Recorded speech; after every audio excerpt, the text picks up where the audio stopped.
often you deal with it. So Kevin, white coat means we're getting what, an inch here in Salt Lake at least? Yeah, this year when the snow coats come out, it's just barely coming out to get it. It takes an inch in Salt Lake City to get that. I think we'll end up with that. It will be more of a messy morning commute because of the timing of this storm. But Cache Valley, lots of clouds, a little bit of peekaboo sunshine now out towards the Wellsville Mountains, but a little bit of snow just north of town. And we're going to see that precipitation fill in over Ogden or Cache Valley tonight and along the Utah-Idaho border and then work its way south overnight. Look at this shot. I promise there's a skier in the middle of all that. Snowbird Mountain Resort. Now that is some awesome celebration of 4 feet of new snow out of the last week. You gotta love that mountain shot. What a cool picture. All right, let's talk about what we're dealing with for our snowpack. Remember last week we showed you this and the numbers in the north had fallen into the 80th percentile and the south was down into the 20th percentile. Well, what a difference a 4-foot snowstorm and a 5 to 6 inch water total storm can do.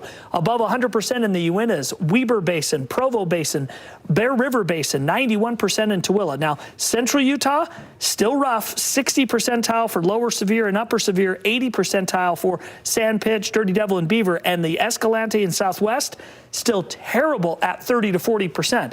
We desperately need the water over the south. But it is amazing, and it just goes to show what one storm cycle can do. If we can get some big storm cycles into central southern Utah, it can make all the difference in the world. Now, this storm that's coming, that is not the big one we're talking about. This is a puny little storm that's just going to impact northern Utah tomorrow. You can see some of the snowfall that is moving in right now north of Logan up towards Montpelier area in the Bear Lake Valley. But as we look to the big picture, 40s in Elko right now, 43 in Ogden and Salt Lake, 42 in Provo, but 60s in St. George. A little bit of precipitation over in eastern Utah today. That's a little anomalous, but there is some showers that are over there along the Utah-Colorado border. What are we dealing with in the sense of this storm? Well, here's the low pressure center, and as it pushes in, it's a little warm at the beginning, but I think there's a cold air component that's going to come in pretty quickly after midnight and flip things for the morning commute. And that's why the snow coat's on. I think we're going to see snowfall for the morning commute and through midday. As you look to the storm zone tonight, you'll see a little bit of precipitation in the sense of rain. But man, by 7 a.m., that's a whole lot of snow from the Utah-Idaho border all the way to I-70 and into eastern Utah. Roll that through. Become showery by 5 and 6, primarily now into the mountains and into the Uintas. And by Friday night, it is totally gone. Or excuse me, by Thursday night into Friday morning, totally gone. And we're looking at those temperatures actually warming up as we head through the next several days. Here's your forecast for the snow potential.